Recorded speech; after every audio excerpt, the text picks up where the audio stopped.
वही सही है, क्योंकि वही गलत था और गलत ही हमसे पूछा था। क्वेश्चन नंबर 13 देखिएगा, बड़ा क्वेश्चन है काफी। क्वेश्चन नंबर 13 देखिएगा फटाफट से, जल्दी बताइएगा।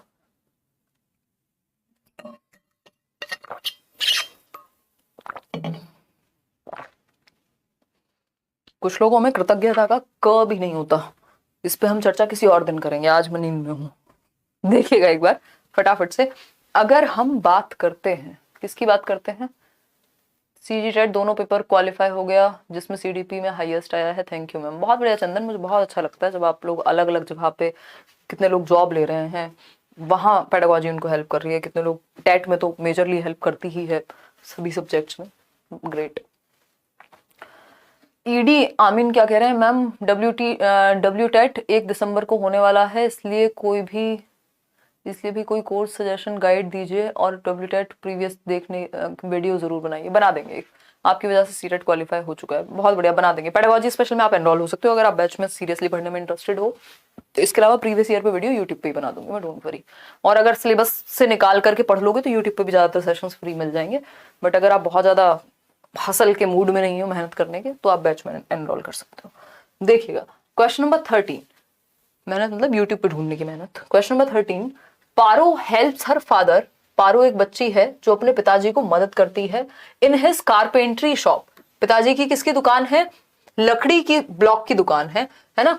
इसके अलावा अगर हम देखें, where she successfully measures wooden blocks, और ये इस दुकान पर, जो बढ़ई की दुकान है उनकी, इस पे वो वुडन ब्लॉक्स की जो लेंथ है उसको आराम से मेजर कर लेती है, यानी जो लकड़ी के टुकड़े हैं लकड़ी के, उनको आराम से मेजर कर लेती है, ठीक है ना। Using techniques taught by her father, जो फादर ने उसको टेक्निक्स बताई हैं। She is recently admitted to a public school, एक पब्लिक स्कूल में ईडब्ल्यूएस स्कीम के तहत इकोनॉमिकली वीकर सेक्शन के लिए कोटा होता है, आरटीई ने भी ये बात कही है, उसका एडमिशन हो जाता है एक प्राइवेट स्कूल के अंदर, ठीक।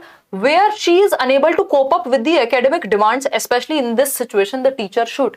अब वहां की उस पब्लिक स्कूल की जो डिमांड्स है, क्योंकि बच्चा ये थोड़ा सा सोशियो इकोनॉमिकली पिछड़े वर्ग से, वीकर सेक्शन से, अगर मैं कहूं तो कमजोर वर्ग से है, पिछड़ा तो क्या ही कहें, ठीक। तो इसमें क्या चीजें हैं, कैसे टीचर को डील करना चाहिए ऐसे बच्चे के साथ जो ईडब्ल्यूएस सेक्शन से आ रहा है, जिसमें सीखने की क्षमता है, पहले तो ये मानना पड़ेगा। कैसे डील करें, पहला ऑप्शन है tell Paro that she does not have the ability.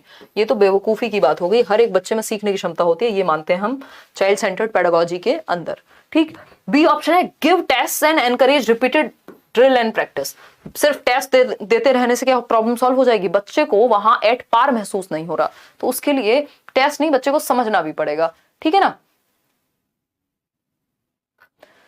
चलिए आगे बढ़ते हैं, C option, contextualize the curriculum and study material for Paro integrating her mathematical experiences gained outside the school. देखो ये बात आप ध्यान रखिएगा, मैं बहुत टाइम से आपको कहती आई हूं कि बच्चा जो भी लेकर के आता है उसका हम यूज करते हैं, उसको हम एक नींव की तरह यूज करते हैं, जो भी उसकी प्रीवियस नॉलेज है, जो भी उसका बैकग्राउंड है, जो भी उसकी आर्थिक स्थिति है, जिस भी चीज से वो आया, जो भी उसकी संस्कृति है, उन सब चीजों का हम प्रयोग करते हैं बेहतरी के लिए बच्चे की। तो जो उसके पास है उसका इस्तेमाल करेंगे हम, उसके पास क्या है, उसके पास एक मैथमेटिकल एडवांटेज है जो वो लेकर के आया है, ठीक है ना। तो अगर इस स्थिति में हम देखते हैं तो हम बच्चे को संदर्भ से जोड़ेंगे, उस करिकुलम को ऐसा बनाएंगे जो बच्चे के संदर्भ से जुड़ सके, जो पाठ्यचर्या है और अध्ययन सामग्री है प्रासंगिक बनाना, ताकि उसकी लाइफ से कनेक्ट हो सके, और जो भी वो गणितीय अनुभव लेकर के आई है उसका इस्तेमाल करेंगे उसको सिखाने में, ठीक बात है, ताकि बच्चा कंफर्टेबल हो।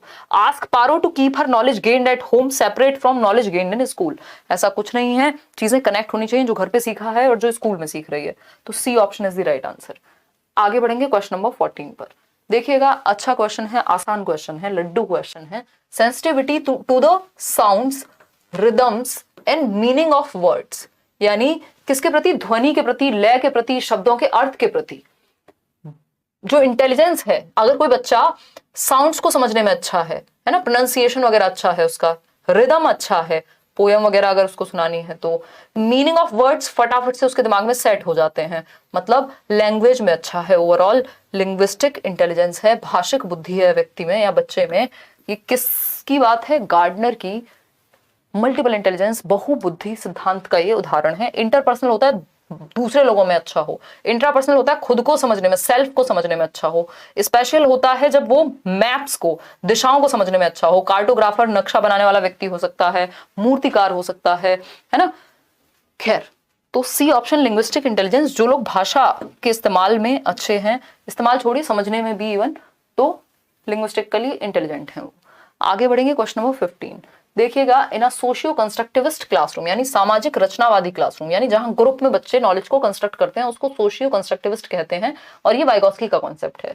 विच methods of assessment would be preferred, यानी कौन से मेथड्स आकलन के सही माने जाएंगे, जहां बच्चे सामाजिक संरचनावादी परिपेक्ष में पढ़ रहे हैं, यानी बच्चे ग्रुप्स में सीख रहे हैं, उस जगह पे किन चीजों को हम सही मानेंगे, ये पूछा है। तो सिंपल बात है, जहां कोलैबोरेटिव प्रोजेक्ट्स हाँ हो सकते हैं भाई, क्योंकि बच्चे सहयोग करके तब सीखेंगे। ऑब्जेक्टिव क्वेश्चंस नहीं, इसमें कोई सोशल एस्पेक्ट जुड़ा हुआ नहीं है, ग्रुप में नहीं सीख रहा बच्चा यहाँ। स्टैंडर्डाइज टेस्ट ये भी नहीं, रिकॉल बेस्ड नहीं, कोलैबोरेटिव प्रोजेक्ट्स, क्योंकि सोशियो कंस्ट्रक्टिविस्ट का मतलब है समाज, समाज का मतलब है ग्रुप, ठीक है ना। तो A option is the right answer. Question number 16 देखिएगा एक बार। Continuous aspect, the continuous aspect in continuous and comprehensive evaluation implies, यानी कि सतत एवं व्यापक मूल्यांकन में सतत से क्या अभिप्राय है, यानी कॉन्टिन्यूअस से क्या अभिप्राय है। जब हम बात कर रहे हैं सीसीई की सतत एवं व्यापक में, सतत का मतलब क्या है, कॉन्टिन्यूअस एंड कॉम्प्रिहेंसिव में कॉन्टिन्यूअस का क्या मतलब है, ये पूछा है आसान शब्दों में। तो कॉन्टिन्यूअस का मतलब है सतत चलेगा। हाँ छोड़ो नीतू, डायरेक्टर को छोड़ो, तो आज जैसी नींद नहीं आई कभी। आज के बाद मैं खाना नहीं खाऊंगी क्लास से पहले, और नहाने का तो सोचूंगी भी नहीं, होली दिवाली नहाऊंगी सिर्फ। देखिएगा एक बार।